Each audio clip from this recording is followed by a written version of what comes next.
ನಿಲ್ದಾಣದಲ್ಲಿ ಬೀದಿ ನಾಯಿಗಳ ಹಿಂಡು. ಗದಗ ಜಿಲ್ಲೆ ಲಕ್ಷ್ಮೇಶ್ವರದ ಬಸ್ ನಿಲ್ದಾಣದಲ್ಲಿ ಬೀದಿ ನಾಯಿಗಳು ಹಿಂಡು ಹಿಂಡಾಗಿ ತಿರುಗಾಡುತ್ತಿವೆ.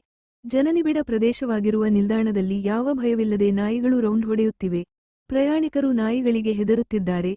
ಮಕ್ಕಳ ಮೇಲೆ ನಾಯಿಗಳು ದಾಳಿ ಮಾಡುವ ಭಯವಿದೆ.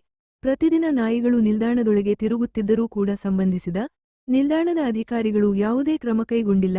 ಅಪಾಯ ಸಂಭವಿಸುವ ಮೊದಲೇ ನಿಲ್ದಾಣದ ಅಧಿಕಾರಿಗಳು ಎಚ್ಚೆತ್ತು ಸೂಕ್ತ ಕ್ರಮ ಕೈಗೊಳ್ಳಬೇಕೆಂದು ಪ್ರಯಾಣಿಕರು ಆಗ್ರಹಿಸಿದ್ದಾರೆ. ವರದಿ ನಾಗರಾಜ ಹಣಗಿ, ಪ್ರಜಾಧ್ವನಿ, ಲಕ್ಷ್ಮೇಶ್ವರ.